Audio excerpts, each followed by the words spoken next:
مستانہ۔ جی ناظرین مکرم، آپ کا خیر مقدم ہے۔ در فرید پہ ہم حاضر ہیں اور اس عظیم الشان محفل میلاد مصطفیٰ صلی اللہ علیہ وآلہ وسلم میں حضور علیہ السلام کے ذکر کا چراغاں ہے۔ رب کائنات ذکر مصطفیٰ کا صدقہ تمام ناظرین سامعین کی ہر نیک دلی حاجت کو پورا فرمائے۔ میں انتہائی محبت کے ساتھ اس شعر کے ساتھ دعوت دے رہا ہوں کہ سرکار دو عالم کا جو ذکر ہے یہ بہت بڑی سعادت کی بات ہے۔ کیا فکر کی جولانی، کیا عرض ہنرمندی، کیا فکر کی جولانی، کیا عرض ہنرمندی، توصیف پیمبر ہے توفیق خدا بندی۔ میں پھر کراچی کی سرزمین کی جانب عظیم ثنا خان کو دعوت دے رہا ہوں، سلطان الاولیاء حضرت عبداللہ شاہ غازی رحمت اللہ تعالی علیہ کہ شہر نور سے تشریف لائے، در فرید پر جلوہ فرما ہے عالمی شہرت یافتہ ثنا خان مصطفیٰ جناب عزت مآب محترم مقام محمد زہیب اشرفی۔ اعوذ باللہ من الشیطان الرجیم، بسم اللہ الرحمن الرحیم، رب اشرح لی صدری ویسر لی امری واحلل عقدۃ من لسانی یفقہوا قولی۔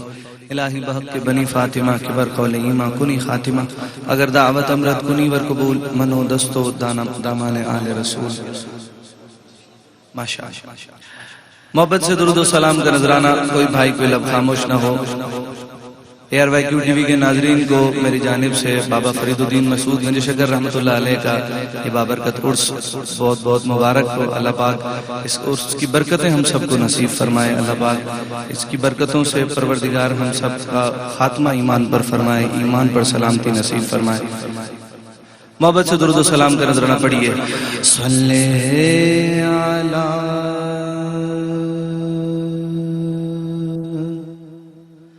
نبینا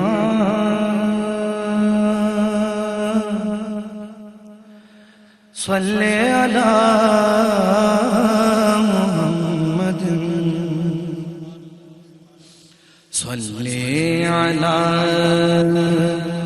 شفیعنا صلی علی محمد۔ وہ جو نہ تھے تو کچھ نہ تھا، وہ جو نہ ہو تو کچھ نہ ہو، جان ہے وہ جہان کی،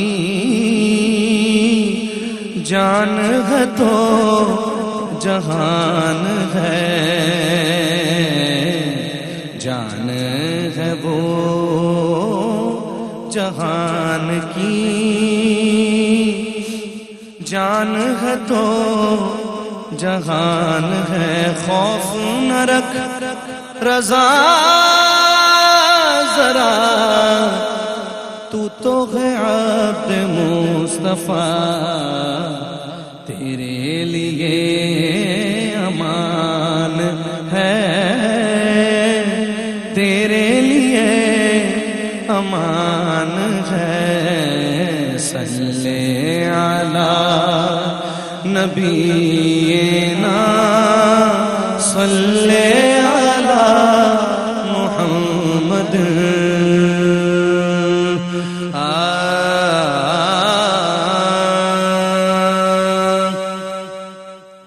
یہی میرا تعارف ہے، گدائے مصطفیٰ ہوں میں۔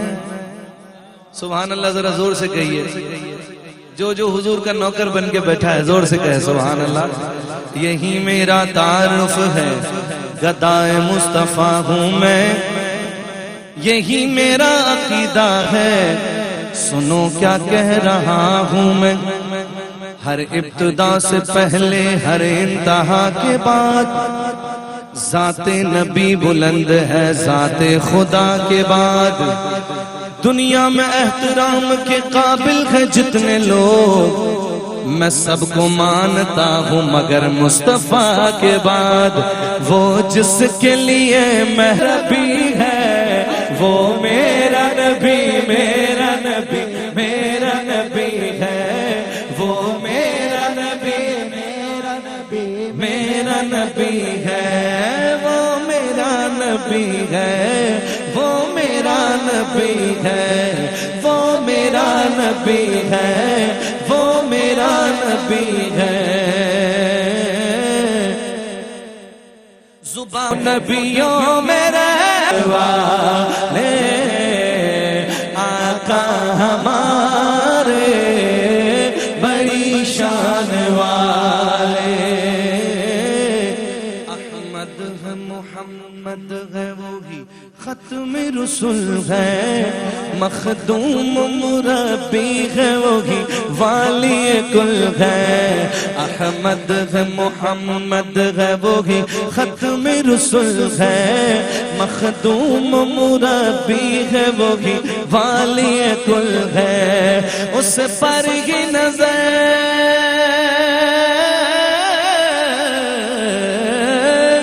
اس پر ہی نظر سارے زمانے کی لگی ہے، وہ میرا نبی میرا نبی میرا نبی ہے، وہ میرا نبی میرا نبی میرا نبی ہے، وہ میرا نبی ہے، وہ میرا نبی ہے، وہ میرا نبی ہے، وہ میرا نبی ہے۔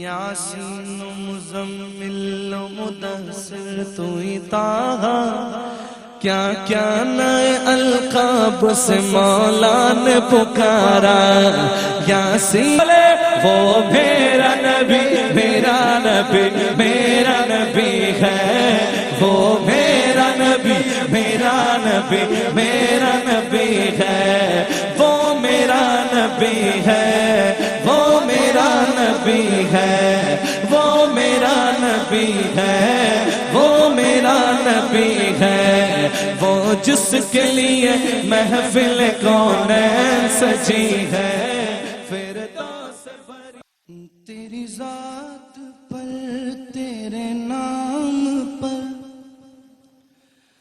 یا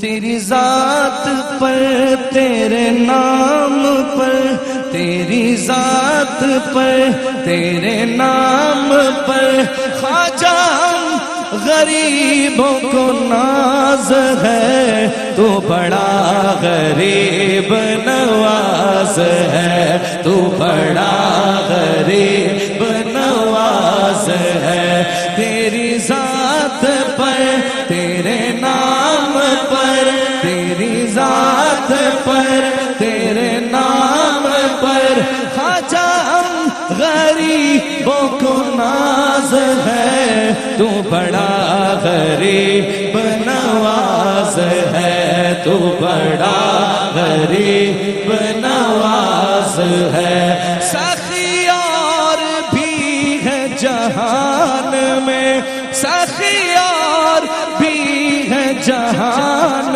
میں، تیرے جیسا کوئی سخی نہیں، تیرے جیسا کوئی سخی نہیں، جسے تو کرم سے نواز دے، اسے دو جہاں میں کمی نہیں، اسے دو جہاں میں کمی نہیں، تیرا کام خواجہ نوازنا، تیرا کام خواجہ نوازنا، تو صدا سے پردہ نواز ہے، تو بڑا غریب نواز ہے، تو بڑا غریب نواز ہے، تو بڑا غریب نواز ہے، تجھے تیرے پیر کا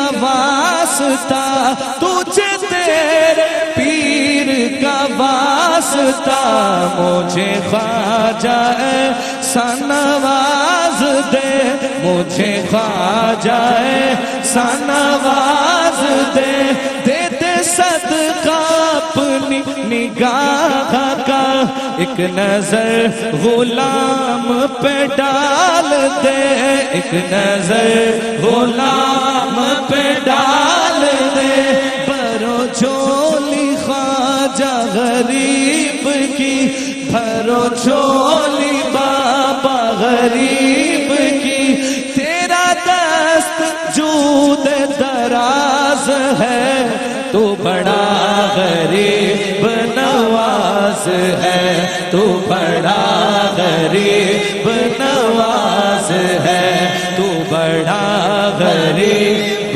نواز ہے۔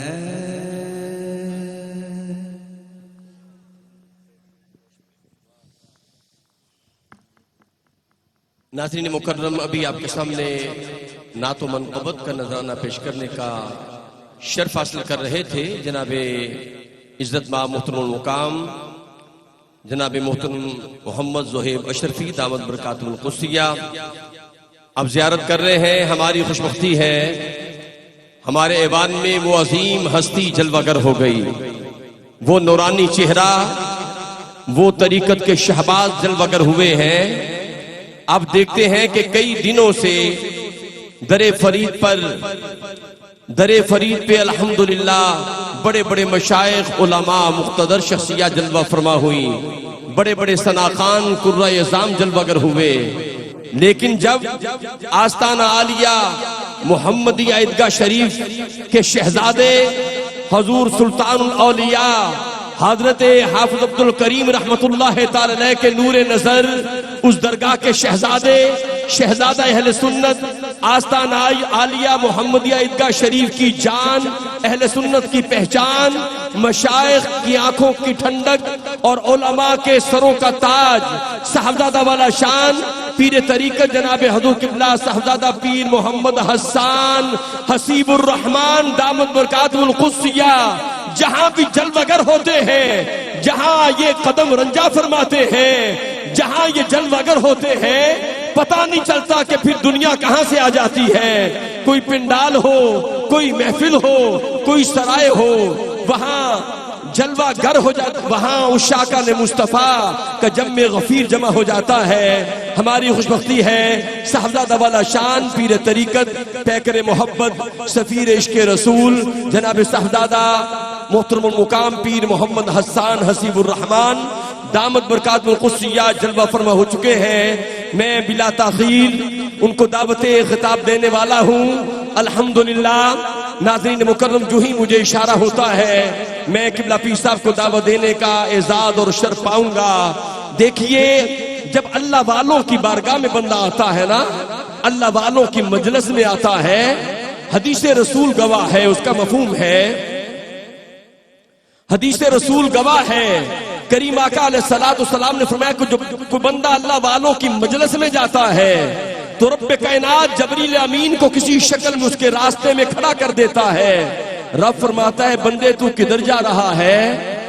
جبریل امین کے ذریعے پوچھا جاتا ہے، وہ بندہ کہتا ہے کہ میں فلاں بندے سے محبت کرتا ہوں، اس کی بارگاہ میں جا رہا ہوں۔ رب فرماتا ہے یہ بندہ میرے بندے سے محبت کرتا ہے، میری وجہ سے وجبت محبتی، اے جبریل اعلان کر دو میں نے اپنے بندے کے صدقے اس بندے سے محبت کر دی جو زائر بن کے آیا ہے۔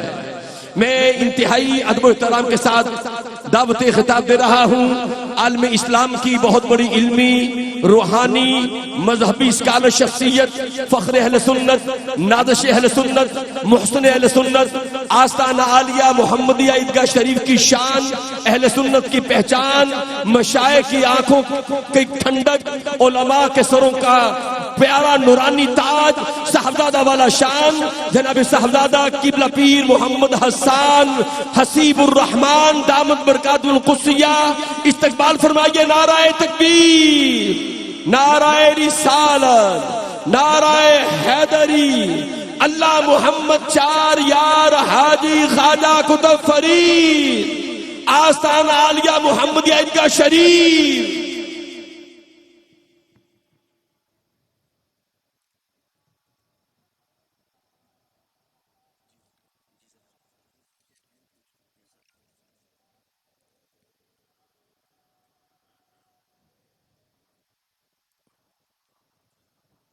الحمد لله رب العالمين والصلاة والسلام على سيد الأنبياء والمرسلين أما بعد فقد قال الله تبارك وتعالى في القرآن الكريم أعوذ بالله من الشيطان الرجيم بسم الله الرحمن الرحيم ألا إن أولياء الله لا خوف عليهم ولا هم يحزنون الذين آمنوا وكانوا يتقون لهم البشرى في الحياة الدنيا وفي الآخرة لا تبديل لكلمات الله ذلك هو الفوز العظيم صدق الله العظيم وصدق رسوله النبي الكريم سچا ہمارا مالک اور سچا ہمارا خالق کہ سوا اس واحد و یکتا کی کوئی عبادت کے لائق نہیں، اور سچے اس کے پیارے حبیب رحمت للعالمین خاتم النبیین حضرت سیدنا و مولانا محمد الرسول اللہ صلی اللہ علیہ وآلہ وسلم کہ جو مخلوق کا اللہ کریم تک پہنچنے کے لیے واحد ذریعہ اور واحد وسیلہ ہے۔ الحمدللہ اللہ تعالیٰ کا شکر ادا کرتا ہوں کہ ایک مرتبہ پھر اللہ تعالیٰ نے سلطان الاولیاء حضرت سیدنا بابا فرید رحمت اللہ تعالی علیہ کے مزار مبارک پر عرس مبارک کی اس تقریب میں شرکت کی سعادت عطا فرمائی۔ یہاں پر ہزاروں لاکھوں کی تعداد میں حاضری دینے والے بابا فرید رحمت اللہ تعالی علیہ کے محبین کو اللہ تعالی جو یہاں سے ایک فیض کا سمندر جاری ہے اس سے تا صبح قیامت سیراب ہونے کی توفیق عطا فرمائے۔ دل کی عطا گہرائیوں سے مبارکباد پیش کرتا ہوں جن سے میری خانقاہ کی، میرے مرشد کریم کی ایک خاص محبت کا ایک قدیم تعلق ہے۔ شب و روز انسانیت کی خدمت اور YQ TV کے ذریعے دین اسلام اور مسلک حق اہل سنہ و جماعت کی بے مثال خدمت کرنے والی شخصیت جناب حاجی عبدالرؤف صاحب کو دل کی گہرائیوں سے مبارکباد پیش کرتا ہوں کہ جو روایات ان کے والد گرامی کی طرف سے ان کو سونپی گئی اس کو احسن انداز میں لے کے چل رہے ہیں۔ اللہ کریم حاجی صاحب کی خدمات کو قبول بھی فرمائے اور حاجی صاحب کی توفیقات خیر میں مزید برکت اور وسعت عطا فرمائے۔ ان کے معاون اور YQ TV پر مثالی خدمت سر انجام دینے والے میرے بھائی عامر فیاضی صاحب، اللہ تعالیٰ فیاضی صاحب کو بھی مزید رحمت سے نوازے اور ان کی تمام خدمات کو اپنی بارگاہ میں قبول و منظور فرمائے۔ بڑی تعداد میں یہاں تشریف فرما حاضرین اور جتنے حاجی صاحب کے مہمان ہیں، اللہ تعالیٰ سب کا یہاں پر آنا، بیٹھنا، ذکر کرنا اور سننا اپنی بارگاہ میں قبول فرمائے۔ میں جتنی دیر گفتگو کروں گا مجھے آپ کی بھرپور توجہ درکار ہوگی۔ اللہ تعالیٰ نے قرآن کریم میں جا بجا اپنے اولیاء کا ذکر فرمایا۔ آج الحمدللہ ہم دلوں کو کاسا بنا کر حضرت بابا فرید رحمت اللہ تعالی علیہ کے در مقدس پہ حاضر ہیں، اس نیت کے ساتھ کہ حضرت کے فیضان سے ہماری جھولی بھر جائے، اس نیت کے ساتھ کہ اللہ تعالی حضرت کی خاص فیضان نظر اور حضرت کی روحانیت کا، حضرت کے کرم کا خاص فیضان ہمیں عطا فرمائے۔ تو اس میں آپ کو بڑے بھرپور طریقے سے یہ بات سننے کی ضرورت ہے کہ ان صوفیاء کے پاس ہم آتے کیوں ہیں، ان کا مقصد کیا ہے، اور یہاں کس انداز میں آنا ہو تو ان کا خاص فیضان ملے گا، اس پر یہاں پر تشریف فرما اور پوری دنیا میں ARY TV کے براہ راست سننے والے ناظرین کی توجہ ضروری درکار ہے۔ حضرت بابا فرید رحمۃ اللہ تعالیٰ علیہ کے مزار مبارک پہ حاضر ہونے والوں، اللہ تعالیٰ نے قرآن کریم میں جا بجا اپنے اولیاء کا ذکر فرمایا، لیکن جہاں پر اللہ تعالیٰ نے اپنے ولیوں کا ذکر فرمایا، ان کی شان کا جہاں بیان فرمایا، وہاں ساتھ ہی ان کی پہچان کو بیان فرما دیا۔ جہاں اللہ تعالیٰ نے اپنے مقربین کا ذکر فرمایا، جہاں ان کے مقام کو بیان فرمایا، جہاں ان کے رتبے کی بلندی کو ذکر کیا، جہاں ان کی شان کو ذکر کیا، ساتھ ہی اللہ تعالیٰ نے ان کی پہچان کو بھی ذکر فرما دیا، اللہ تعالیٰ نے ان کی سیرت کو بھی ذکر فرما دیا۔ اور یہی سیرت جو اللہ والوں کی ہوتی ہے، یہ صرف اللہ والوں کی ہسٹری نہیں ہوتی، اللہ والوں کی سیرت صرف اس لیے نہیں ہوتی کہ بابا فرید نمازیں پڑھتے تھے تو سبحان اللہ کہہ کے بات ختم، بابا فرید عبادت کرتے تھے تو سبحان اللہ کہہ کے بات ختم، بابا فرید خدمت دین کرتے تھے تو سبحان اللہ کہہ کے بات ختم، نہیں، بلکہ ان کی سیرت اس لیے اللہ نے محفوظ رکھی تاکہ وہ رہتی دنیا کے لیے مشعل راہ بنے، رہتی دنیا تک جو ان سے نام لیتا ہے، جو ان کا نام لیتا ہے، جو ان کے نعرے لگاتا ہے، وہ خالی نام اور نعروں تک محدود نہ رہے، بلکہ وہ کردار اپنائے جو ان بزرگان دین کا کردار تھا۔ اللہ تعالیٰ نے اپنے ولیوں کی شان کے ساتھ ان کی سیرت کا ذکر کیا، اور یہی سیرت جو ہے ان اولیاء کی پہچان ہے، اور یہی سیرت قیامت تک جو ولایت کا دعوے دار ہوگا یا قیامت تک جو اللہ کا ولی ہوگا، اس کی یہ سیرت جو ہے وہ اس کے لیے پیمانہ ہوگی اس کی پہچان کا کہ یہ ولی ہے یا نہیں ہے۔ اللہ اکبر۔ اللہ تعالیٰ نے جہاں ولیوں کی شان کا ذکر فرمایا، ساتھ ان کی پہچان کا بھی ذکر فرما دیا۔ کہیں پہلے پہچان کا ذکر کیا، بعد میں شان بتائی، کہیں پہلے شان بتائی بعد میں پہچان، کبھی پہچان پہلے بتا دی، لیکن یہ دونوں ساتھ چلتے رہے۔ جس طرح الا ان اولیاء اللہ لا خوف علیہم ولا هم یحزنون، جب یہ شان کو بیان فرما دیا، ساتھ ہی کہہ دیا الذین آمنوا وکانوا یتقون، کہا یہ مقام جسے ملے گا، یہ شان جسے ملے گی، یہ رتبہ جسے ملے گا، ہمارا یہ قرب جسے ملے گا، اس کی شان یہ ہوگی کہ وہ کامل ایمان اور کامل تقوی والا ہوگا، اس کا ایمان میں بھی وہ کامل ہوگا اور خشیت الہی میں اللہ سے ڈرنے میں بھی وہ کامل ہوگا۔ پھر آگے اس کے لیے خوشخبریوں کا اللہ تعالیٰ بیان فرماتا چلا گیا۔ کہیں فرمایا ان الذین قالوا ربنا اللہ ثم استقاموا، اس شان کو اس پہچان کو بیان کیا، یہ ولیوں کی پہچان ہے کہ وہ جب کہتے ہیں کہ ہمارا رب اللہ ہے تو پھر اس پر ڈٹ جاتے ہیں، زمانے کے حالات جیسے بھی ہوں ان کی یہ بات نہیں بدلتی، یہ صرف ان کا قول نہیں ہوتا بلکہ امام ربانی مجدد الفسانی رحمت اللہ تعالیٰ علیہ نے اکبر کے سامنے اور جہانگیر کے سامنے آنکھ میں آنکھ ڈال کے بتایا کہ جب اللہ والا اپنے بات پہ ڈٹتا ہے تو کیسے ڈٹا کرتا ہے۔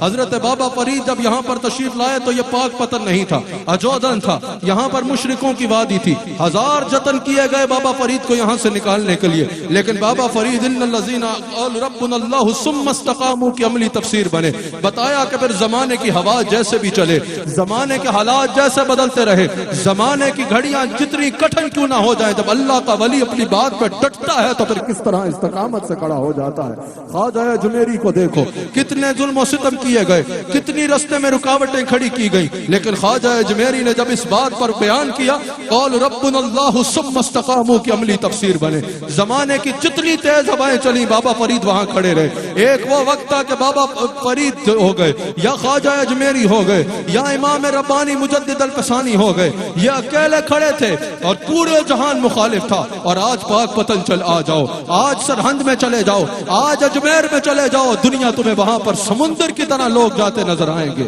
جب یہ اپنے استقامت کے ساتھ اپنے قول پہ کھڑے ہوتے ہیں تو تتنزل علیہم الملائکہ، اللہ فرماتا ہے پھر شان بیان کرتا ہے، ان پر فرشتے اترتے ہیں، اللہ تخافوا ولا تحزن، وہ کہتے ہیں کہ تم پر اب کوئی خوف نہیں ہے اور تم غمگین بھی نہیں کیے جاؤ گے، وابشروا بالجنہ التی کنتم توعدون، پھر اس کو جنت کی خوشخبری دیتے ہیں جس کا ان کے لیے وعدہ کیا گیا ہے۔ اور پہلے کہا تھا الا ان اولیاء اللہ، پھر اللہ فرماتا ہے نحن اولیاؤکم فی الحیات الدنیا وفی الاخرہ، پھر ان کا مقام یہ بیان کرتا ہے کہ پھر پہلے فرمایا تھا وہ میرے ولی ہیں، الا ان اولیاء اللہ، وہ اللہ کے ولی ہیں، پھر اللہ فرماتا ہے نحن اولیاؤکم فی الحیات الدنیا وفی الاخرہ، اللہ فرماتا ہے اب یہ اس مقام پہ پہنچ گیا ہے کہ میں اللہ دنیا و آخرت میں اس کا ولی بن گیا ہوں۔ اللہ اکبر، یہ مقام ہوتا ہے ان صوفیاء کا۔ اللہ نے کبھی صوفیاء کی شان کا ذکر فرمایا، مقام کا ذکر فرمایا، پہچان کا ذکر فرمایا، پھر اپنی تمام مخلوق کا فرمایا یا ایھا الذین آمنوا اتقوا اللہ وکونوا مع الصادقین، اے ایمان والو اللہ سے ڈرو اور ہمارے سچے بندوں کے ساتھ ہو جاؤ.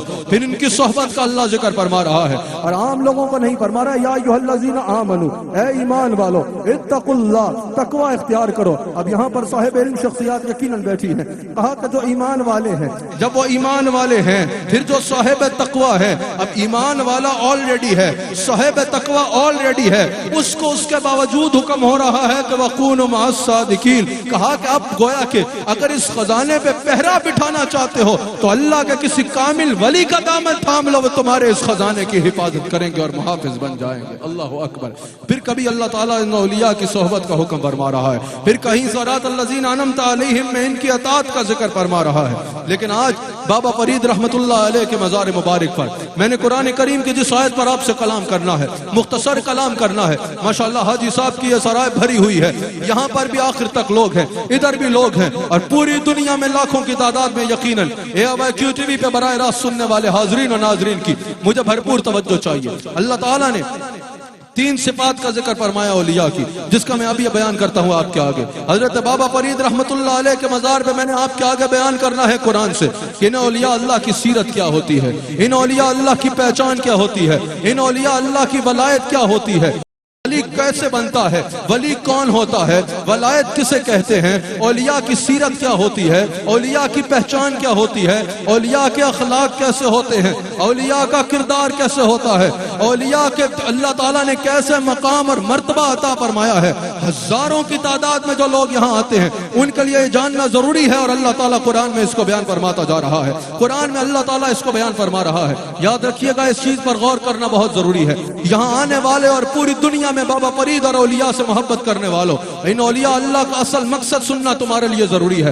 صرف شان اور کرامتیں سن کے نعرے نہیں لگانا، بلکہ تمہیں یہ سننا ہے کہ ان اولیاء کا کردار کیا تھا، ان اولیاء کا مقصد حیات کیا تھا. خالی کرامتیں سن کے نعرے نہیں لگانے، خالی منقبت سن کے جھوم جھوم کے واہ واہ کر کے ویلے نہیں کرنی، بلکہ ان کا اصل مقصد یہ ہے کہ ان کی مقصد حیات کو سمجھا جائے، ان اولیاء کی تعلیمات کی طرف غور کیا جائے. میں آپ سے سوال کرتا ہوں، الحمدللہ ہزاروں کی تعداد میں لوگ بابا فرید کے مزار پر آ رہے ہیں. کتنے لوگ ایسے ہوں گے جن کو بابا فرید کی تعلیمات کے بارے میں پتا ہوگا؟ کتنے لوگ ایسے ہیں جن کو آپ روکو اور بتاؤ کہ بتاؤ بابا فرید کی تعلیمات کیا ہیں؟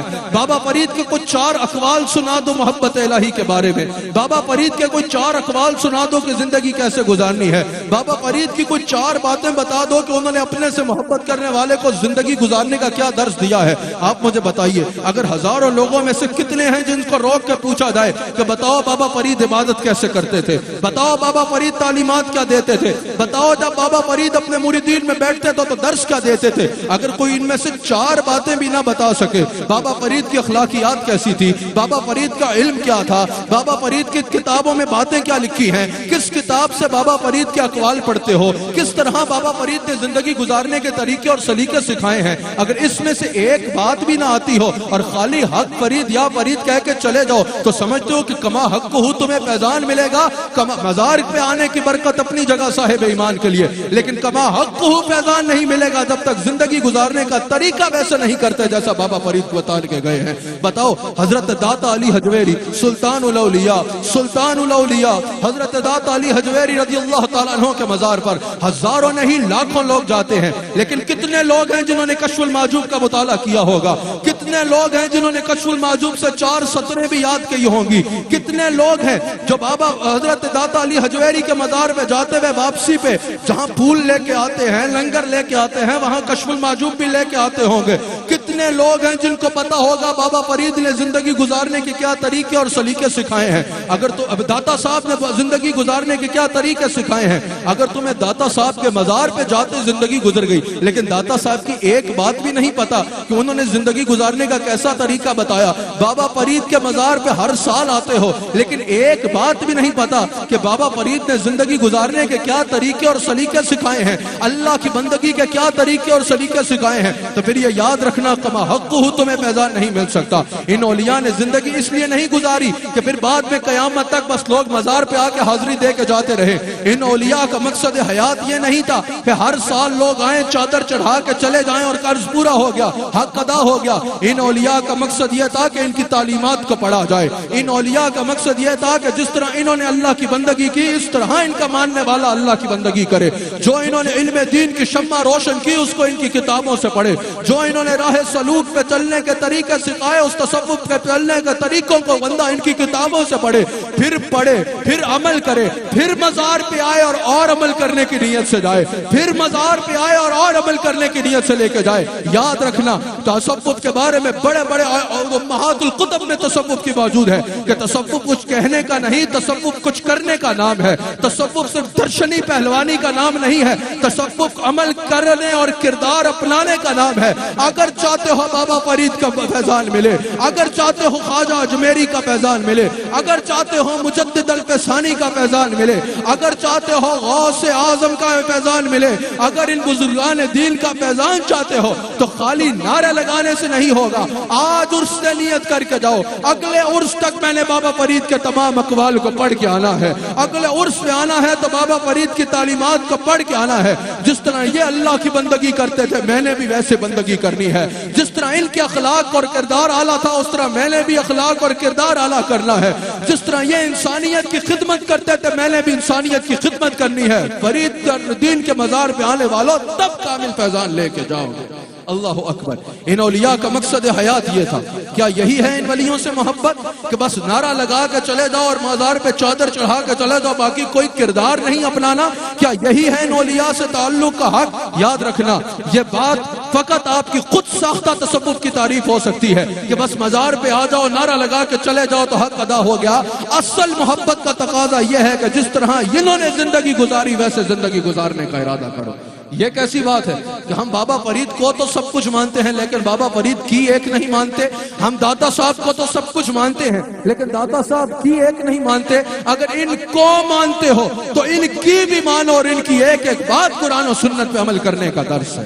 اللہ تعالیٰ نے قرآن کریم میں 300 شان بیان فرمائی صوفیاء کی, 3 اوصاف بیان فرمائے اپنے ولیوں کے. فرمایا رحمان کے بندے زمین پہ نرمی سے چلتے ہیں. پھر کہا کہ جب یہ جاہلوں سے کلام کرتے ہیں تو الجھتے نہیں ہیں بلکہ سلام کر کے آگے بڑھ جاتے ہیں. اگر جاہل ان سے بحث کرے, اگر جاہل ان سے کلام کرے تو یہ اس کے ساتھ الجھ کے اپنا وقت ضائع نہیں کرتے بلکہ سلام کر کے آگے بڑھ جایا کرتے ہیں. اور پھر فرمایا کہ ان کی راتیں سجود و قیام میں گزرتی ہیں, ان کی راتیں اللہ تعالیٰ کی بارگاہ میں سجدہ ریز گزرتی ہیں, ان کی راتیں سجدوں کے نور سے منور ہوتی ہیں, ان کی راتوں میں اللہ کی بندگی ہوتی ہے, ان کی راتیں اللہ کے آگے آنسوؤں کو بہاتے تہجد کے مصلوں پہ گزرا کرتی ہے. اللہ تعالیٰ نے یہ بھی بتایا کہ ولیوں کے دن کیسے گزرتے ہیں.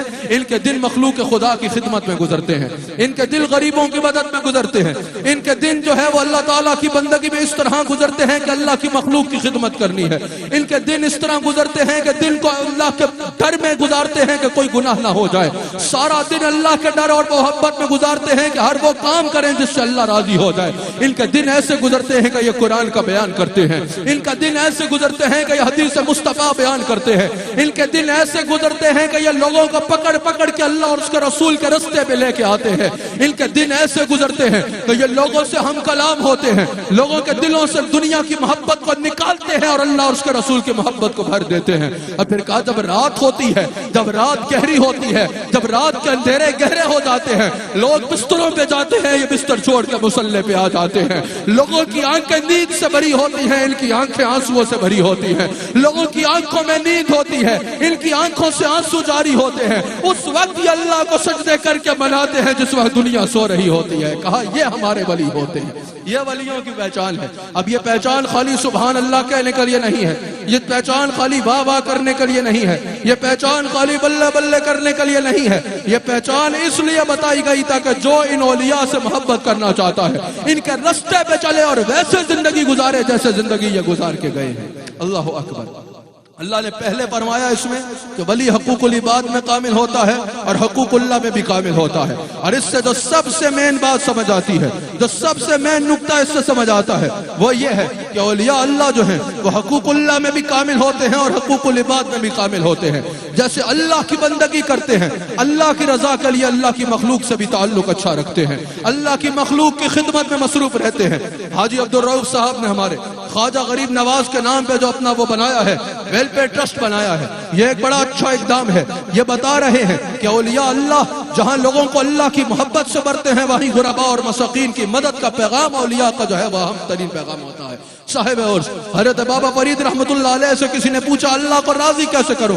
کہا بھوکوں کو کھانا کھلا دو، جن کو دنیا میں دکھ ہے تم ان کے دکھ دور کرو، اللہ تمہارے دکھ دور کر دے گا۔ بابا فرید فرماتے ہیں دنیا میں پریشان حال لوگوں کی پریشانیوں کو دور کرو، اللہ تمہاری پریشانیوں کو دور کر دے گا۔ دنیا میں غم زدہ لوگ ڈھونڈو اور ان کو خوش کرو، اللہ دنیا و آخرت میں تمہیں خوش کر ڈالے گا۔ ان کے خلوتیں جو ہیں وہ عبادت میں ہوتی ہیں، اللہ کے ولیوں کی قرآن بتا رہا ہے خلوتیں عبادت میں ہوتی ہیں، اور جلوتیں جو ہیں وہ اللہ کی اطاعت میں مصروف ہوتے ہیں۔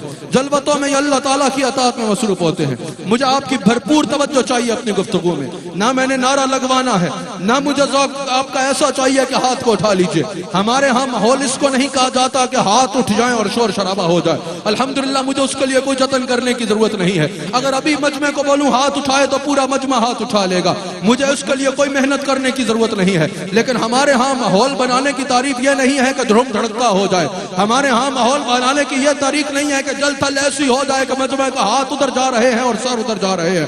ہمارے ہاں ماحول بننا اس کو کہتے ہیں کہ کسی کے دل کا ماحول بدل جائے، کسی کے روح پاک ہو جائے، کسی کا اندر اس طرح بدل جائے کہ اس کے دل سے دنیا کی محبت نکل جائے اور اولیاء اللہ کی اطاعت میں قرآن و سنت کی محبت آ جائے، اللہ اور اس کے رسول کی محبت آ جائے۔ بڑے غور سے سنیے گا، اگر آپ صاحب عرس حضرت فرید الدین گنج شکر رحمت اللہ تعالی علیہ بابا فرید حضرت بابا فرید رحمت اللہ علیہ کی سیرت مبارکہ کو دیکھیں تو انہوں نے کیا کیا؟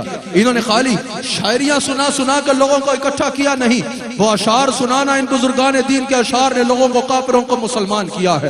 ان بزرگان دین کے کلاموں نے اور اشعار نے بدعقیدہ لوگوں کے عقیدے درست کیے ہیں۔ ان بزرگان دین کے اشعار نے جو ہے وہ حقیقتاً یہ باتیں موجود ہیں کہ آج بھی کافر ان کے کلام پڑھ کے مسلمان ہو جاتے ہیں۔ لیکن کیا انہوں نے خالی شعر و شاعری کی؟ نہیں۔ بابا فرید رحمت اللہ تعالی علیہ کا دیکھو تو انہوں نے ساری زندگی جب اس خطے میں تشریف لائے تو اس کا نام جودھر تھا۔ یہ جو ہے وہ کفار کی وادی تھی، یہ مشرکین کی وادی تھی۔ آپ نے اس کو اپنی تبلیغ کے ذریعے، آپ نے اس کو اپنے درس قرآن کے ذریعے، آپ نے اس کو اپنے درس حدیث کے ذریعے، آپ نے اس کو اپنے تزکیہ اپنے دست تصوف کے ذریعے پاک پتن بنا ڈالا۔ آپ نے یہاں سے کفر و نفاق کو دور کیا، آپ نے یہاں پر قرآن و سنت کا درس دیا، آپ نے یہاں پر درس قرآن دیا، درس حدیث دیے، آپ سید عالم دین تھے، آپ نے یہاں پر اس طرح دین کی خدمت کی کہ لوگ آپ کا بیان سن کے مسلمان ہوتے رہے۔ حضرت بابا فرید نے یہاں تبلیغ کر کے غیر مسلموں کو مسلمان کیا۔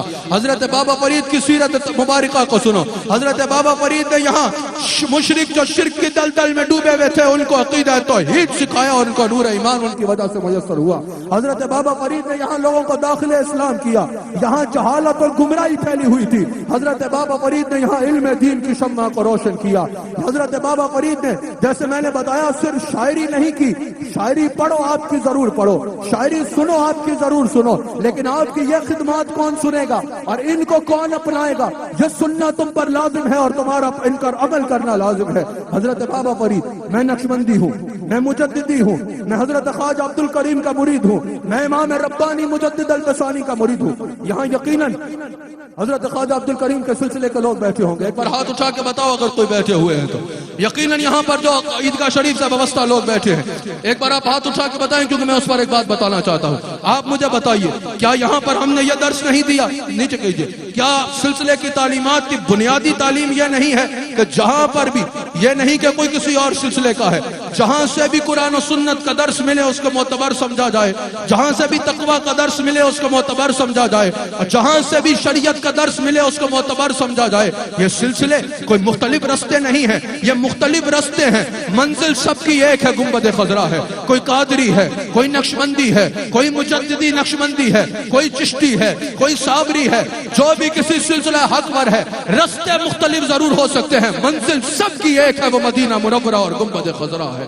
یاد رکھیے گا، یہ جتنے صوفیاں ہیں ان کا بنیادی درس یہ ہے، ان کا بنیادی درس یہ ہے۔ حضرت بابا فرید رحمت اللہ تعالیٰ علیہ کو دیکھ لو تو بنیادی مقصد یہ ہے کہ ظاہر و باطن کو شریعت مصطفیٰ کے تابع کیا جائے۔ یہ بات بتانے کا مقصد یہ ہے کہ حضرت بابا فرید کا فیضان تب تک نہیں مل سکتا، مجدد البسانی کا فیضان تب تک نہیں مل سکتا، غوث اعظم کا فیضان تب تک نہیں مل سکتا، حضرت خواجہ جمیری کا فیضان تب تک نہیں مل سکتا جب تم شریعت مصطفیٰ کو اپنا نہیں لیتے۔ خالی مزار پہ آ کے چادر چڑھا دینا کافی نہیں ہے، اس کی برکت اپنی جگہ مزار پہ حاضری کی ہے اگر شریعت کے تقاضوں کے مطابق حاضری دی جائے۔ لیکن یہ یاد رکھیے گا، ان اولیاء کا مقصد فیضان صرف مزار پہ چادر چڑھانے سے نہیں مل جائے گا، ان کا فیضان صرف لنگر کی 2 دیگیں چڑھانے سے نہیں مل جائے گا، ان کا فیضان صرف 11ویں یا 6ٹی منانے سے نہیں ملے گا، ان کا فیضان تب ملے گا جب تم ان کے کردار کو پڑھو گے اور اس کو اپنی زندگی کا حصہ بناؤ گے۔ سمجھ آ رہی ہے آپ کو یا نہیں آ رہی؟ ان باتوں پر ذوق کم آتا ہے مجھے پتا ہے، لیکن ان باتوں کو سمجھنا ضروری ہے تاکہ اس کو زندگی کا حصہ بناؤ گے تو یہ حاصل ہوگا جو ان بزرگان دین کا مطلب ہے۔ اس اولیاء اللہ کی زندگی کا مقصد لوگوں کو اللہ تعالیٰ سے جوڑ رہا تھا۔ حضرت بابا فرید دین کے بہت بڑے عالم تھے۔ حضرت بابا فرید نے کئی سال مدرسے میں تعلیم حاصل کی۔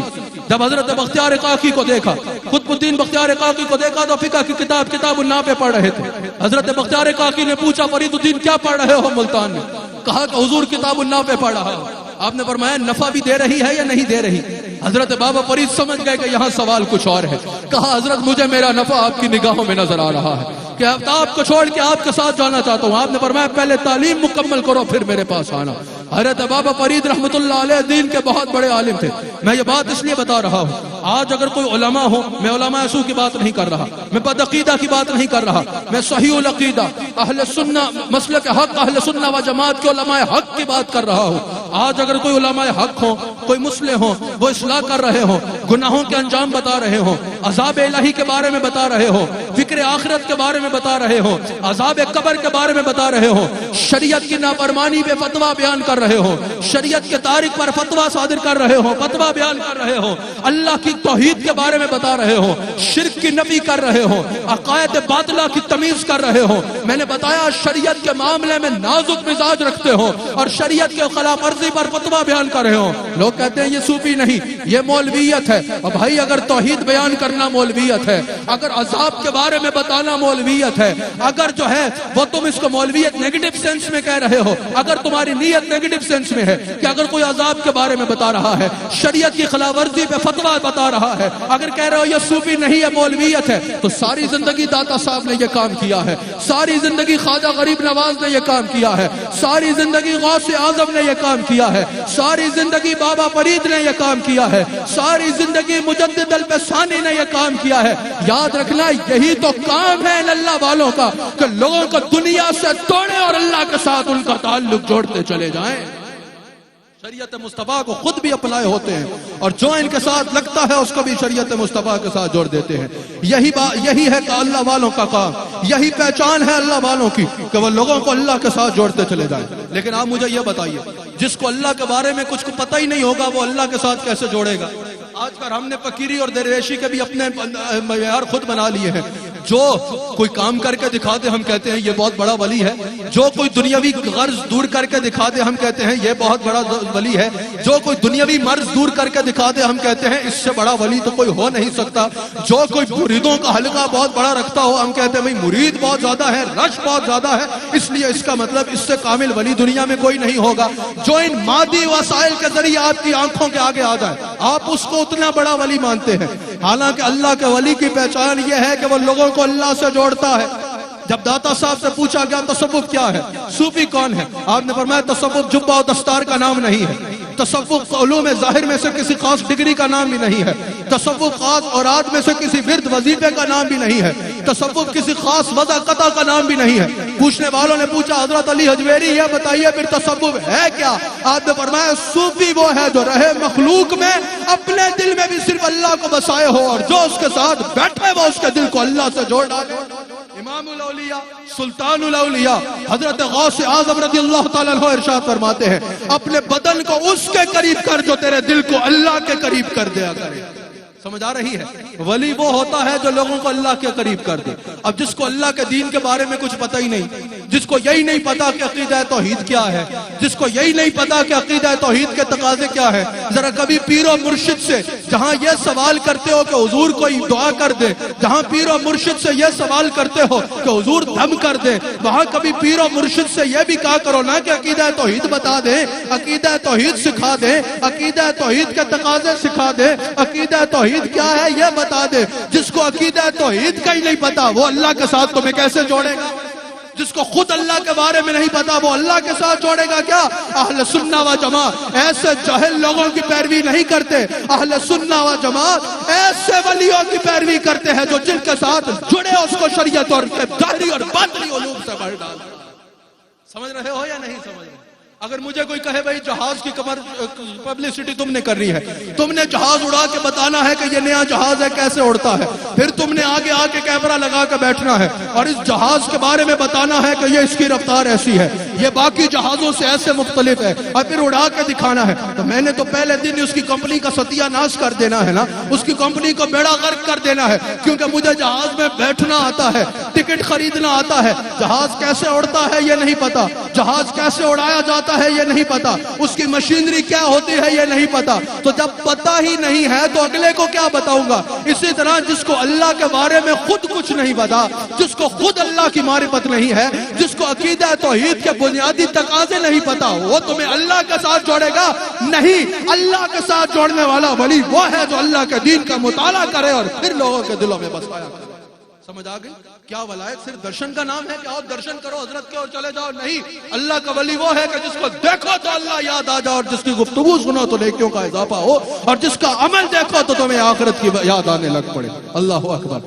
بڑے غور سے سن لینا, یہ جو علم دین سے خود دور ہوتے ہیں اور پھر جنہوں نے علم دین حاصل کیا ہوا ہوتا ہے ان علماء حق کو بھی زاہد خوش کہہ کے پیچھے کر دیتے ہیں, اور پھر کہتے ہیں کہ بھئی نہیں یہ باتیں ان کو سمجھ میں نہیں لگے گی, یہ جو عمل کی باتیں کر رہے ہیں نا, یہ جو عقیدوں کی باتیں کر رہے ہیں, یہ جو محنت و مشقت کی باتیں کر رہے ہیں, یہ کتابوں سے پینے والے ہیں. کتابوں سے پینے والا اور ہے اور نگاہوں سے پینے والا اور ہے. میں نے کہا علم نظر سے کوئی انکار نہیں ہے, نگاہوں کے علم سے کوئی انکار نہیں ہے. اللہ کے ولیوں کے علم نظر سے انکار کرنے والا سنی کیسے ہو سکتا ہے؟ علم نظر سے ہمیں انکار نہیں ہے. ہم خود اولیاء کے غلام ہیں, ہم خود صوفیاء کے مرید ہیں, ہم خود جو ہے وہ اولیاء کے مزارات پہ حاضری دینے والے ہیں. یونس قادری صاحب, مجھے اچھا لگا کہ نقابت کے لیے آپ ہے, یاد رکھیے گا. اور یہاں پر اور بھی حضرات بیٹھے ہیں, حضرت تشریف فرما ہے, روشن چہرے والے لوگ بیٹھے ہیں, پوری دنیا میں دیکھا جا رہا ہے. ہمیں علم نظر سے کوئی انکار نہیں ہے, لیکن یہ جو کہتے ہیں کہ علم کتاب والے کیا جانے کہ علم نظر کیا ہے, علم نظر اور ہے اور علم کتاب اور ہے. میں کہتا ہوں پھر داتا صاحب کو علم کتاب پڑھنے کی کیا ضرورت تھی, پھر غوث اعظم کو علم کتاب پڑھنے کی کیا ضرورت تھی, پھر حضرت خواجہ غریب نواز کو علم کتاب پڑھنے کی کیا ضرورت تھی, پھر بابا فرید کو علم کتاب پڑھنے کی کیا ضرورت تھی. یہ چاروں نام جو میں نے لیے, شیخ احمد سرہندی فاروقی کو لے لو, یہ جتنے یہ بزرگان دین ہیں, جہاں یہ اللہ کی کامل ولی ہیں وہیں اللہ کے دین کو پڑھنے والے ہیں, شریعت مصطفیٰ کو جاننے والے ہیں, شریعت مصطفیٰ کو اور کتابوں کو آخری دن تک پڑھنے والے ہیں. اب بتائیے اگر علم نظر کے ساتھ علم کتاب ضروری نہیں ہے, پھر یہ کیسے پڑھتے تھے, یہ کیوں پڑھتے تھے؟ اور بھائی غور سے سنو, پہلے تم علم کتاب پڑھو گے, پہلے قرآن پڑھو گے, حدیث پڑھو گے, ان صوفیاء کی کتابیں پڑھو گے, اللہ کو جانو گے, اللہ کیسے راضی ہوتا ہے اس کو جانو گے. یہ اتنا سستا سودا نہیں ہے. پھر اللہ کو راضی کرنے کی کوشش کرتے چلے جاؤ گے, پھر ایک مقام آئے گا کہ تم اس منزل پہ پہنچو گے کہ نحن اولیاؤکم فی الحیات الدنیا وفی الآخرہ. اللہ تمہیں یہ منزل دے دے. سمجھ آئی یا نہیں آئی؟ حضرت بابا فرید رحمت اللہ علیہ کا میں نے بتایا, آپ کتاب النا پہ پڑھ رہے تھے, اسی وقت کتاب کو بند کیا. حضرت بختیار کاغی کو کہا آپ کے ساتھ جاؤں گا, آپ نے نہیں جاؤ, پہلے علم حاصل کرو. اور جن کے مزار پہ ہم حاضر ہیں حضرت بابا فرید, جب ان کے پاس ان کے مرید صادق حضرت خواجہ نظام الدین اولیاء رحمت اللہ تعالی علیہ محبوب الہی رحمت اللہ علیہ آئے، اس وقت حضرت خواجہ نظام الدین اولیاء مدرسے میں پڑھ رہے تھے. کہا کہ حضرت آپ مدرسے واپس نہیں جانا، اب آپ کے ساتھ جانا ہے. آپ نے فرمایا نہیں، درویش کے لیے علم کا ہونا ضروری ہے. خالی روٹیاں پھاڑو مزاروں پہ بیٹھ کے، خالی جو ہے وہ محفل سما میں یا محفل نعت میں شریک ہو جاؤ، خالی مزار پہ چادر چڑھا دو اور کہو ہم درویش ہیں. بابا فرید فرماتے ہیں میرے درویش کے لیے دین کا علم رکھنا ضروری ہے. میں یہ نہیں کہہ رہا کہ 10 سال کسی مکتب میں جا کر لگا لو یا 8 سال مکتب میں جا کر لگا لو، لیکن جنہوں نے لگائے ہیں ان سے سیکھ تو سکتے ہو نا. بابا فرید کی کتابوں کو پڑھ تو سکتے ہو نا. تمہیں وضو کرنا صحیح سے آتا نہیں ہے، نماز پڑھنی صحیح سے آتی نہ ہو، تمہیں دین کے شریعت کے بنیادی مسائل نہ پتا ہو، تمہیں شرک کی تعریف نہ پتا ہو، تمہیں عقیدہ توحید کی تعریف نہ پتا ہو، تمہیں اولیاء اللہ کا مقصد نہ پتا ہو، تمہیں شریعت کے مطابق زندگی کیسے گزارنے ہیں اس کے بنیادی اصول پتا نہ ہو، اور کہو کہ مجھ پہ رنگ چڑھ گیا، میں رنگا ہوا ہوں. تم پہ رنگ ضرور چڑھا ہے لیکن کسی باطل رنگ کا رنگ چڑھا ہے. اگر بابا فرید کا رنگ چڑھا تو یہ صبغت اللہ ہے، یہ اللہ کا رنگ ہے. یہ چڑھو گا تو تم پہ اللہ کی ولایت تمہارے کردار اور افعال اور چہرے پہ نظر آنے لگ پڑے. نعرہ تکبیر، نعرہ رسالت، نعرہ رسالت. اللہ محمد 4 یار حاجی خواجہ کتب فرید فیضان عالیہ محمدیہ عیدگاہ شریف. اب بڑے غور سے سن لیجئے، بڑے غور سے میری بات کو سننا ہے. حضرت بابا فرید کے عرس پہ آنے والوں میں نے بتایا کہ اللہ نے 3 اوصاف بیان کیے اپنے ولیوں کے. پہلے کہا کہ رحمان کے بندے زمین پہ جو ہے وہ نرمی سے چلتے ہیں. مفسرین نے کہا یہاں نرمی سے چلنے سے مراد یہ ہے کہ وہ عجز و انکساری کو پیکر ہوتے ہیں، وہ عجز و انکساری کو اپنا لیتے ہیں. یہ ولی کی پہچان ہے کہ وہ عاجز ہوتا ہے، عجز و انکساری کو اپنا لیتے ہیں. ان میں اعتدال و میانہ روی ہوتا ہے، وہ اس کو اختیار کرتے ہیں. کہا اللہ اکبر. مگر یہاں پر آپ قرآن کی شان کو دیکھیے. قرآن فرماتا ہے، کیا خوب اسلوب ہے قرآن کا بیان، کیا خوب اسلوب قرآن ہے، کیا خوب بیان کرتا ہے قرآن اس کو. اللہ تعالیٰ نے فرمایا کہ اللہ کے بندے زمین پہ نرمی سے چلتے ہیں. یعنی اس سے مراد یہ ہے کہ جو اللہ کا ولی ہوگا نا، بڑے غور سے سننا بھائی، جو اللہ کا ولی ہوگا اس کو فقط دیکھنے سے ہی اندازہ ہو جائے گا کہ اس میں کتنی عاجزی و انکساری ہے. اس کی بزرگی کا اندازہ اس کی دیکھنے سے ہو جائے گا. دنیا کے نزدیک بزرگی کا انداز یہ ہوگا کہ جتنا اکڑ کے جو چل رہا ہے وہ اتنا بڑا بزرگ ہے، لیکن صوفیاء کے ہاں جو جتنا جھک کے چل رہا ہے وہ اتنا بڑا بزرگ ہے. کہا ان کو دیکھنے سے ان کی عاجزی اور بزرگی کا اندازہ ہو جائے گا، وہ جھک کے چل رہے ہوں گے. جس طرح متکبر انسان کو دیکھ کے اس کے چال چلن سے پتہ چل جاتا ہے نا اس میں تکبر کتنا زیادہ ہے، اسی طرح اگر اللہ کے ولی کو دیکھو گے تو اس کے چال چلن سے ہی اس کی عاجزی و انکساری نظر آئے گی.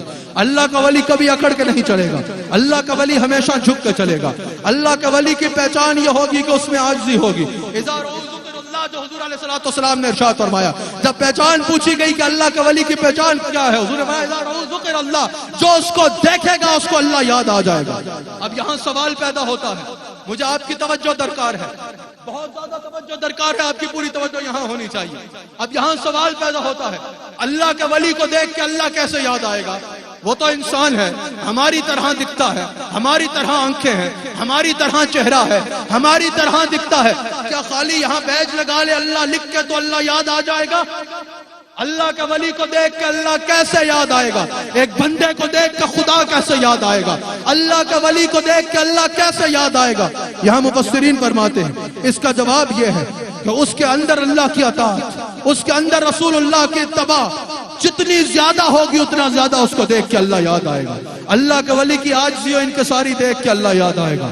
اللہ کا ولی تکبر کو چھوڑے ہوگا یہ دیکھ کے اللہ یاد آئے گا. یہ غور سے سن لینا. لوگ کہتے ہیں ہمارے حضرت کا چہرہ بہت سفید ہے، دیکھو اللہ یاد آتا ہے. یاد رکھنا، یاد رکھنا، اللہ کے ولی کو دیکھ کے اللہ کیسے یاد آئے گا اس کے معیار کیا ہوگا. بڑے غور سے سن لینا. اس کے چہرے کا نور دیکھ کے اللہ یاد آئے گا، اس کے کردار کی پاکیزگی دیکھ کے اللہ یاد آئے گا، اس کا خوف خدا دیکھ کے اللہ یاد آئے گا، اس کے اعمال کو دیکھ کے اللہ یاد آئے گا، اس کے سجدوں پہ پیشانی پہ سجدوں کا نور دیکھ کے اللہ یاد آئے گا، اس کی زبان پہ ہر وقت درود و سلام دیکھ کے اللہ یاد آئے گا، اس کو ہمیشہ گناہوں سے دور دیکھ کے اللہ یاد آئے گا، اس کو ہمیشہ اطاعت الہی میں مصروف دیکھ کے اللہ یاد آئے گا.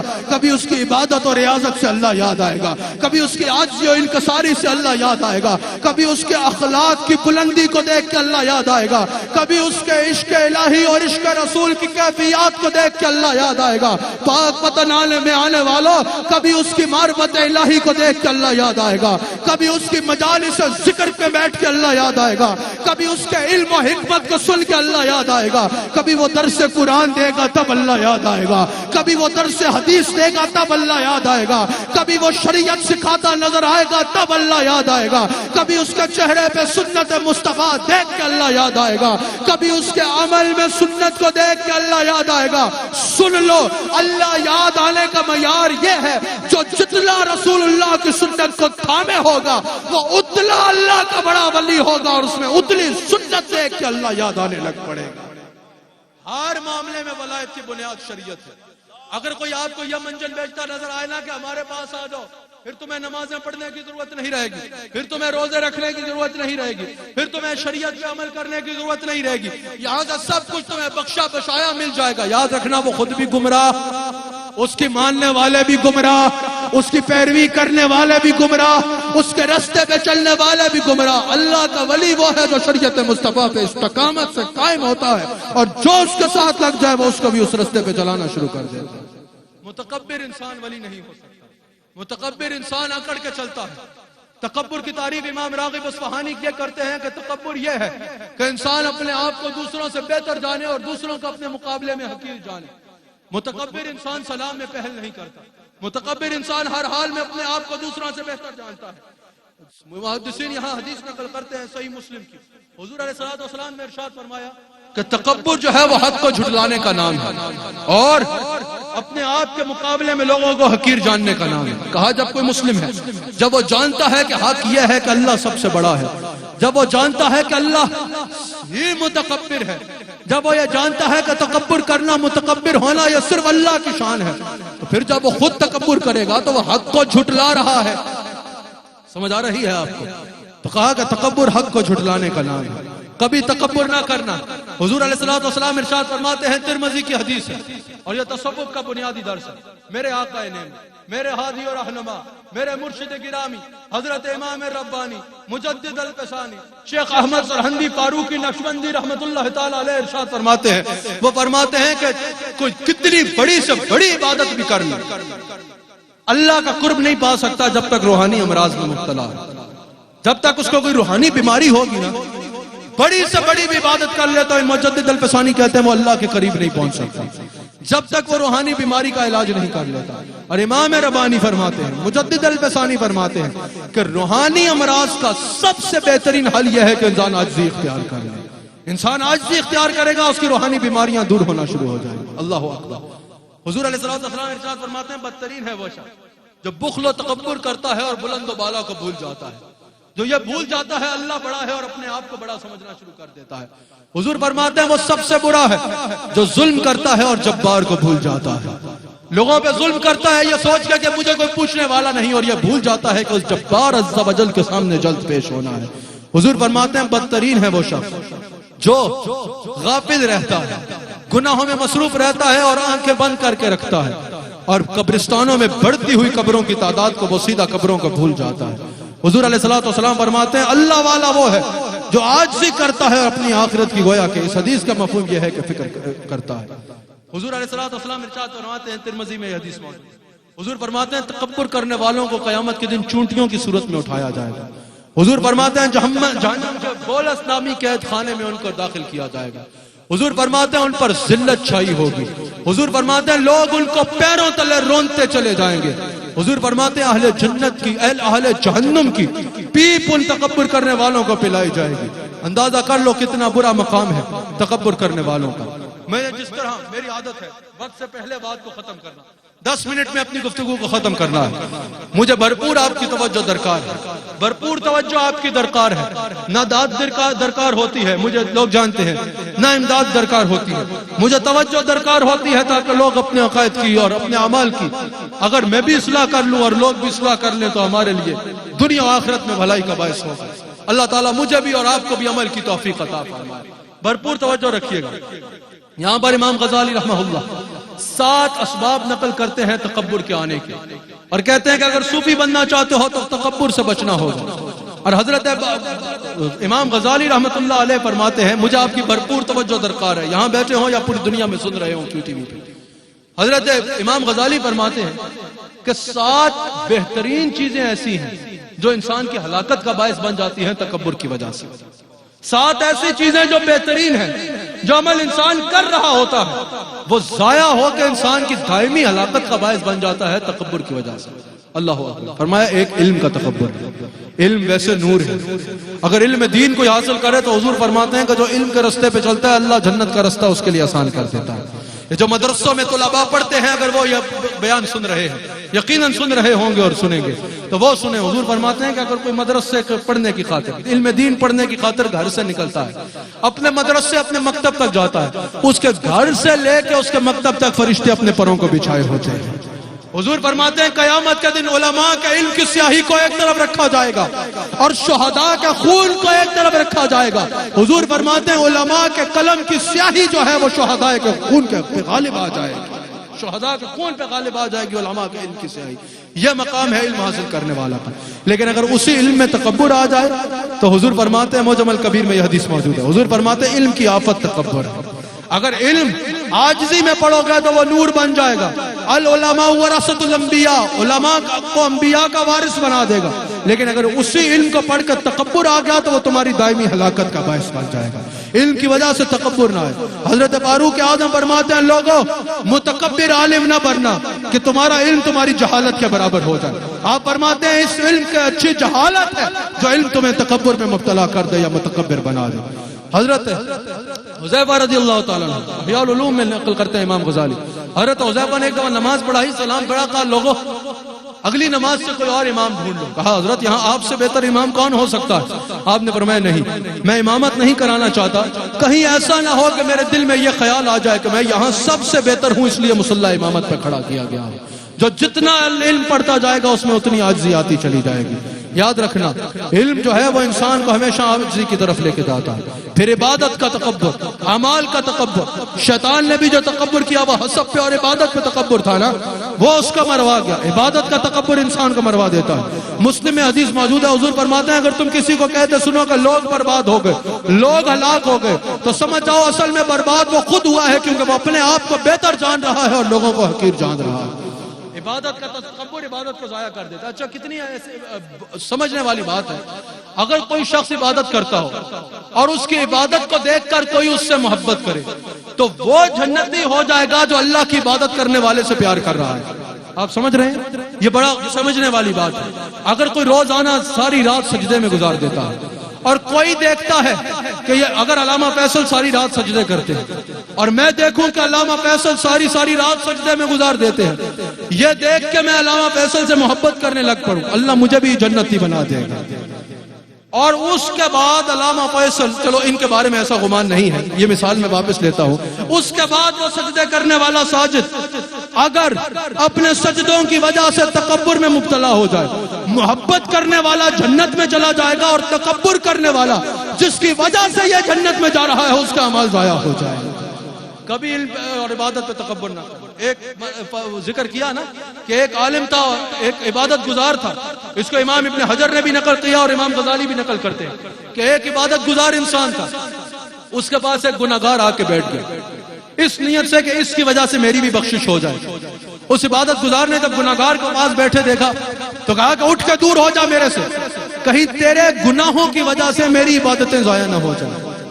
اللہ تعالیٰ نے اس وقت کے نبی کو وحی فرمائی, امام غزالی بھی نقل کرتے ہیں اور امام ابن حجر نے بھی نقل کیا, کہ ان دونوں بندوں کو پیغام دیں, نیکوکار کو پیغام دیں کہ میں نے اس کے عمل کو ضائع کر دیا ہے, اور اس گناہگار کو پیغام دیں کہ میں نے اس کے گناہوں کو ختم کر دیا ہے. دونوں نئے سرے سے اپنا عمل شروع کر لو. کہا اس کی وجہ کیا ہے؟ کہا اس کی وجہ یہ ہے کہ وہ میری بخشش کی تلاش میں نکلا, اس وجہ سے میں نے اس کے سارے گناہوں کو معاف کر دیا, اور اس نے اپنی عبادت پہ تکبر کیا, اس وجہ سے میں نے اس کے تمام اعمال کو ضائع کر دیا. یہ اتنا حساس معاملہ ہے. پھر امام غزالی کہتے ہیں حسن و جمال کی وجہ سے تکبر انسان کو بلاغت میں ڈالتا ہے, مال کی وجہ سے تکبر, طاقت کی وجہ سے تکبر, دوست احباب کی وجہ سے تکبر, عمل کے وجہ سے تکبر, یہ سب انسان کو دائمی ہلاکت میں ڈال دیتا ہے. میں نے آخری 8 منٹ اپنی گفتگو کے اختتام کرنے ہیں. مجھے بھرپور اس بات پہ بھی توجہ درکار ہے. حضرت امام اہل سنت امام احمد رضا خان بریلوی رحمت اللہ تعالیٰ علیہ اعلیٰ حضرت رحمت اللہ تعالیٰ علیہ سے سوال کیا گیا کہ حضرت یہ بتائیے آج آپ قبروں کی زیارت کے لیے آئے ہیں نا, بعض لوگوں کو اس پہ الجھن ہو جاتی ہے. میری اس ایک عنوان پہ تقاریر بھرپور کیو ٹی وی پہ ہی موجود ہے. کیو ٹی وی کے ہی یقیناً سوشل میڈیا پہ یہاں کا ہر پروگرام آ جاتا ہے, اس پر دیکھی جا سکتی ہے. اللہ اکبر. امام احمد رضا سے پوچھا کہ حضرت لوگ مزارات اولیاء پہ جاتے ہیں, ذرا یہ بتائیے جو یہاں پر آ رہے ہیں ان کے لیے یہ سننا ضروری ہے, مزارات اولیاء کو دیکھنا, ان کی زیارت کے لیے جانا اور ان پر پھول رکھنا کیا یہ شرعاً جائز ہے؟ کیونکہ لوگ اس کو بدعت کہتے ہیں. حضرت امام احمد رضا نے فرمایا زیارت قبور سنت ہے. امام احمد رضا فتاوی رضویہ میں یہ حدیث نقل کرتے ہیں, جلد 29 میں امام احمد رضا رحمت اللہ علیہ ارشاد فرماتے ہیں, وہ فرماتے ہیں کہ ابن ماجہ کی حدیث ہے, حضور فرماتے ہیں سنو قبروں کی زیارت کرو, یہ تمہیں دنیا میں بے رغبت کریں گی اور تمہیں آخرت کی یاد دلائیں گی. حضرت امام احمد رضا فرماتے ہیں عام قبروں کی زیارت کا حکم دیا گیا مومنین کی, تو بالخصوص جب مزارات اولیاء کی زیارت کے لیے آئے گا یہ زیارت اس کے لیے ہزارہا برکتوں اور سعادتوں کا باعث بنے گی. حضرت امام احمد رضا فرماتے ہیں اس سے بدعت نہیں کہے گا مگر بد عقیدہ کہے گا. پھر امام احمد رضا کہتے ہیں کہ ہاں یہ بھی سن لینا, یہ بھی ہماری بات نوٹ کر لینا. امام احمد رضا فرماتے ہیں ہاں مگر مزارات اولیاء پر جاہلوں کی ایجاد کردہ غیر شرعی رسمیں جو ہیں وہ غلط ہیں اور ہم ان سے لا تعلقی کا اعلان کرتے ہیں. لیکن اعلیٰ حضرت کہتے ہیں ان جاہلوں کی ایجاد کردہ غلط غیر شرعی رسموں سے مزارات اولیاء کی زیارت بدعت کیسے ہو جائے گی جبکہ مزار کی زیارت کرنا سنت ہے. سمجھ آ رہی ہے؟ اعلیٰ حضرت نے کہا کہ بعض لوگ کہتے ہیں کہ ہم مزار پہ نہیں جاتے. لوگوں نے پوچھا کیوں نہیں جاتے؟ کہا وہاں پر مزارات پہ یہ غلط بات ہوتی ہے, وہ غلط بات ہوتی ہے, یہ غیر شرعی کام ہوتا ہے. اعلیٰ حضرت کہتے ہیں مسجد میں بھی تو لوگ قرآن غلط پڑھتے ہیں نماز میں, مسجد میں بھی کئی لوگ ایسے ہیں جو رکوع غلط کرتے ہیں, مسجد میں بھی کئی لوگ ایسے ہیں جو سجدہ ٹھیک نہیں کرتے, مسجد میں بھی کئی لوگ ایسے ہیں جو طہارت کے مسائل کا خیال کیے بغیر نماز پڑھتے ہیں. تو کیا تم مسجد جانا چھوڑ دو گے کہ لوگ قرآن غلط پڑھتے ہیں؟ کیا تم نماز پڑھنا چھوڑ دو گے کہ کئی لوگ نماز میں سجدہ غلط کرتے ہیں اس لیے ہم نماز نہیں پڑھیں گے؟ تو کہا جیسے وہاں پر یہ جواب ہوگا جو غلط پڑھتا ہے اس کی بدقسمتی ہے, ہم تو صحیح انداز میں پڑھیں گے نا. کہا ویسے یہاں ہمارا جواب یہ ہے اگر وہاں پر کچھ جاہل غلط رسمیں کر رہے ہیں تو ہم جب ان سے لا تعلقی کا اعلان کر رہے ہیں تو اس سے مزارات اولیاء پہ جانا کیوں چھوڑا جائے؟ وہ تو سنت ہے اور سنت سے ثابت ہے. سمجھ آ رہی ہے؟ پھر آپ فرماتے ہیں کہ مزارات اولیاء پہ زیارت جو ہے وہ برکت کا باعث ہے, کیونکہ حضور علیہ السلام کا اپنی والدہ ماجدہ کی قبر انور پہ جانا امام حاکم نے نقل کیا, امام بحقی نے نقل کیا, امام سیوطی نے نقل کیا, امام قسطلانی نے نقل کیا کہ حضور اپنی والدہ ماجدہ کی قبر انور کی زیارت پہ گئے, اور امام سہیلی نقل کرتے ہیں, حضرت امام بخاری اس کو نقل کرتے ہیں کہ حضور علیہ السلام ہر سال باقاعدگی کے ساتھ مزارات شہدائے احد پہ جایا کرتے تھے, اور امام سہیلی کے نزدیک حضور ہر بدھ کو شہدائے احد کے مزار کی زیارت کے لیے جایا کرتے تھے. تو وہ تو اللہ کے خاص بندے ہیں. پتہ چلا خاص بندوں کی زیارت کی قبر کی زیارت کرنا یہ تو حضور کی اپنی سنت ہے جو افضل الخلق ہے. خلفائے راشدین نے بھی امام فخر الدین رازی کبیر میں نقل کرتے ہیں اور شاہ عبد الحق محدث دہلوی نقل کرتے ہیں کہ خلفائے راشدین نے بھی دن رکھے ہوئے تھے, مقررہ دن پر جا کے جو ہے وہ شہدائے احد کی قبروں پہ حاضری دیا کرتے تھے اور زیارت کیا کرتے تھے. امام شامی نے, امام ابن عابدین حنفی شامی نے فتاوی شامی میں نقل کیا کہ امام شافعی کہتے ہیں میں جب بھی بغداد جاتا تھا حاجت دل میں رکھتا تھا, وہ حاجت لے کے امام ابو حنیفہ کے مزار پہ جاتا تھا. اس کا ابن عابدین حنفی شامی فتاوی شامی میں نقل کر رہے ہیں کہ امام شافعی حاجت لے کے امام ابو حنیفہ کی قبر پہ جاتے تھے, اور وہ کہتے ہیں میں ان کی قبر پہ جا کے ان کے سلام کرنے کے بعد اس حاجت کو دل میں رکھ کے اللہ سے دعا کرتا تھا. جب ابو حنیفہ کے مزار پہ جا کے دعا مانگی اللہ نے وہ دعا ضرور قبول کی ہے. سمجھ آ رہی ہے یا نہیں؟ اللہ اکبر. پھر اعلیٰ حضرت نے پھول رکھنے کا کیونکہ میں نے ذکر کر دیا تھا تو اس کا جواب میں یہ کہا, امام احمد رضا کہتے ہیں کہ مسلمان کی قبر پہ پھول رکھنا یہ مستحب ہے, یعنی ثواب کا کام ہے. پھر وہ کہتے ہیں ائمہ دین نے کہا کہ جب تک وہ پھول تر رہے گا قبر والے کا دل بہلاتا رہے گا. امام احمد رضا اس کو نقل کرتے ہیں. اور پھر امام احمد رضا فتاوی عالمگیریہ کا حوالہ دیتے ہوئے کہتے ہیں کہ قبر پہ گلاب اور خوشبودار چیز اگر رکھی جائے, جلنے والی نہ ہو, گلاب کی طرح کی خوشبودار چیز اگر قبر پہ رکھی جائے, تو امام احمد رضا فتاوی عالمگیریہ کا حوالہ دیتے ہوئے کہتے ہیں کہ یہ بدعت نہیں ہے بلکہ یہ اچھا کام ہے. آخری بات سن لیجئے, مجھے جو ٹائم دیا گیا میرے سامنے, میں نے خود پوچھا تھا تو مشورہ تن دیا گیا, ورنہ یہ میرا اپنا گھر ہے کیو ٹی وی. اللہ تعالیٰ اس تعلق کو سلامت رکھے. الحمدللہ زمانے سے ہے اور انشاءاللہ ہمارا بھی استقامت کا ارادہ ہے. اللہ تعالیٰ یا کیو ٹی وی کو مزید ترقیاں عطا فرمائے. لیکن جو ٹائم میں نے خود پوچھا کہ کب تک ہے تو مجھے بتایا گیا. اللہ تعالیٰ حاجی صاحب کو مزید عزت عطا فرمائے جو انہوں نے پیغام بھیجا. لیکن مجھے جو پہلی بار کہی گئی میں اسی پر انشاءاللہ قائم رہوں گا. پھر پوچھا گیا امام احمد رضا سے کہ یہ بتائیے کہ قبروں پر کس طرح حاضر ہوا جائے, مزارات اولیاء پر حاضری کا طریقہ کیا ہو. حضرت ہم کہتے ہیں ہمارا طریقہ کوئی ہم سے پوچھے نا, اہل سنت مزارات پہ کیسے جاتے ہیں, یہ چہلوں کو دیکھ کے کیوں ارادے کر رہے ہو اس کے. اگر کوئی کسی قبر کو سجدہ کر رہا ہے, امام احمد رضا کا بھی یہی فتویٰ ہے, مجدد الفسانی کا بھی یہی فتویٰ ہے, مشائخ قادریہ کا بھی یہی فتویٰ ہے, مشائخ چشت کا بھی یہی فتویٰ ہے, تمام اولیاء کا یہی فتویٰ ہے کہ اگر کوئی قبر کو سجدہ کرے گا, تعظیم میں کرے گا تو یہ حرام ہے, عبادت میں کرے گا تو یہ شرک ہے. قبر کو سجدہ کرنا جائز نہیں ہے.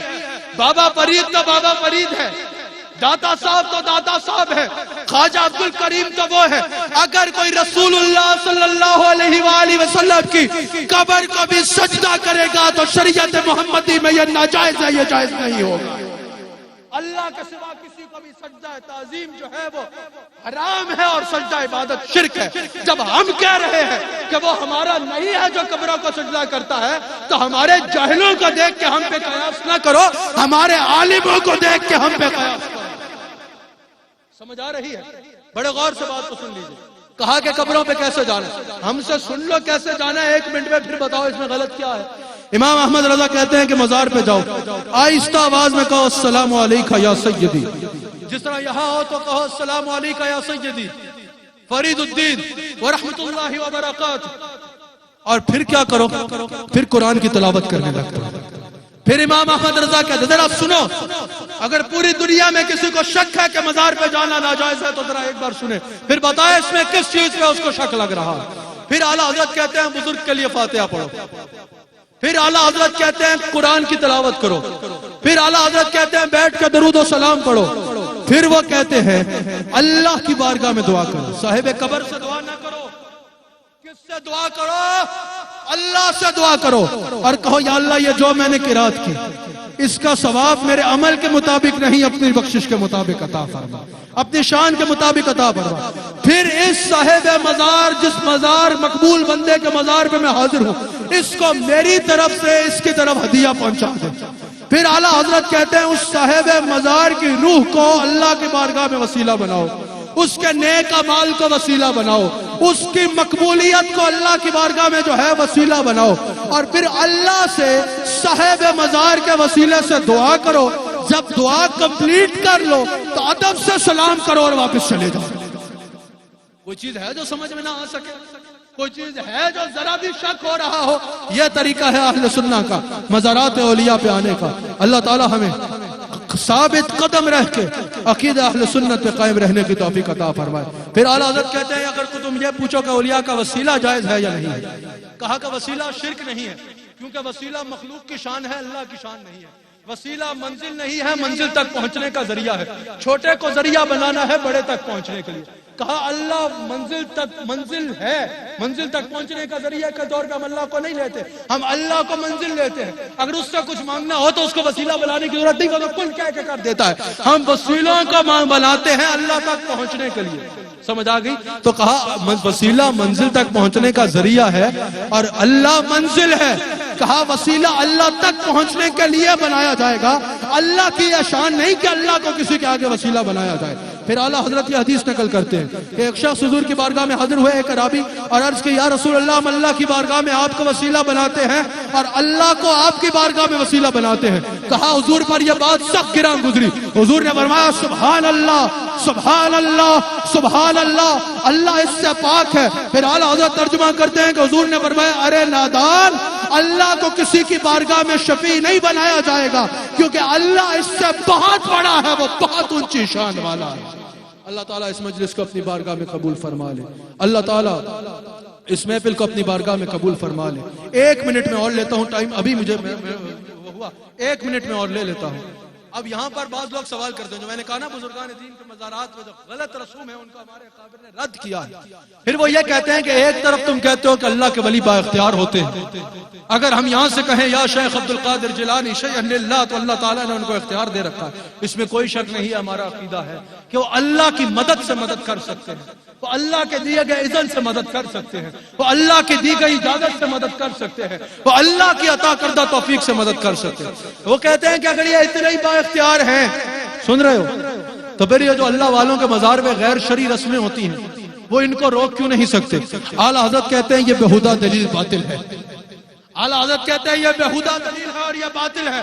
اعلیٰ حضرت کہتے ہیں جو لوگ یہ کہتے ہیں کہ اگر اللہ کا ولی اتنے ہی جو ہے وہ صاحب اختیار ہے، تو پھر مزارات پہ جو غیر شرعی رسمیں ہو رہی ہیں ان کو روک کیوں نہیں سکتے؟ اعلیٰ حضرت کہتے ہیں یوں تو مسجد میں بھی 1000 ایسی چیزیں ہو رہی ہوتی ہیں جو درست نہیں ہوتی۔ کوئی مسجد میں جو غلط چیزیں کر رہا ہے، اگر کوئی مسجد میں گناہ کر رہا ہے، اگر کوئی مسجد میں غلط کام کر رہا ہے، تو یہاں پر یہ سوال نہیں آئے گا کہ کیا اللہ روک نہیں سکتا؟ اللہ روکنے پہ قادر ہے، تو کہا یہ تمہاری بہودہ دلیل باطل ہے۔ اللہ تعالیٰ نے اپنے ولیوں کو اختیار دے رکھا ہے، یہ دنیا امتحان گاہ ہے، اس دنیا میں سب نے جو عمل کرنا ہے وہی پانا ہے۔ اللہ کے ولی با اختیار ہوتے ہیں۔ اللہ تعالیٰ اس دربار کو، اس دربار مقدس اور دربار گوہربار کو تا صبح قیامت آباد رکھے، یہاں سے آنے والے فیض یاب ہو کے جاتے رہیں، بابا فرید رحمت اللہ علیہ کا گنبد تا صبح قیامت جگمگاتا رہے۔ اللہ تعالی ہم سب کو بابا فرید کا خاص فیضان عطا کر دے۔ حاجی عبدالرؤوف صاحب کی توفیقات خیر میں اضافہ کرے، حاجی رؤوف صاحب کو شفاء کاملہ عطا فرمائے۔ اللہ تعالی حاجی رؤوف صاحب کے جتنے بھی دینی اور انسانیت کی خدمت کے یہ پروجیکٹس ہیں، ان میں غیبی خزانوں سے مدد فرمائے۔ عامر فیاضی صاحب بے مثال خدمت سر انجام دے رہے ہوتے ہیں، اللہ تعالیٰ عامر فیاضی صاحب کی خدمات کو اپنی بارگاہ میں قبول و منظور فرمائے۔ بیٹھے رہیے، تشریف رکھیں، آپ بیٹھ جائیں، صاحب بیٹھ جائیں، وہیں بیٹھ جائیں جہاں سے اٹھے، تشریف رکھیں۔ آپ کو آواز آ رہی ہے نا؟ بیٹھ جائیں۔ اللہ تعالیٰ عامر فیاضی صاحب کی بھی خدمات کو قبول فرمائے۔ حاجی عبدالرزاق صاحب کا انہوں نے کہا، اللہ تعالیٰ ان کے اوپر بھی اپنے خاص جو ہے وہ رحمت کا نزول فرمائے۔ حاجی صاحب کے پورے خاندان پر اللہ تعالیٰ کرم فرمائے۔ میسج اس خانقاہ کا یہی ہے، آج 2023 میں یہ بابا فرید رحمت اللہ علیہ کے عرس پہ لاکھوں لوگ حاضر ہیں الحمدللہ پاک پتن شریف میں۔ AIQ TV یہاں سے یہ پروگرام پوری دنیا میں دکھانے کا اعزاز حاصل کر رہا ہے۔ یہاں پر بابا فرید کے مزار پہ آنے والے عرس پہ لوگوں پاک پتن میں اور پوری دنیا میں AIQ لائیو سننے والوں، یاد رکھنا ان اللہ والوں نے نفرتیں نہیں بکھیری، ان اللہ والوں نے محبتیں بکھیری ہیں۔ ان اللہ والوں نے کسی کو دور نہیں کیا، ان اللہ والوں نے اخلاق کے ذریعے لوگوں کو قریب کیا ہے۔ ان اللہ والوں نے کسی کی جان نہیں لی، ان اللہ والوں نے لوگوں کو زندگیاں دی ہیں۔ اللہ تعالی ہم سب کو اس پر قائم رہنے کی اور ان کی سیرت پر قائم رہنے کی توفیق عطا فرمائے۔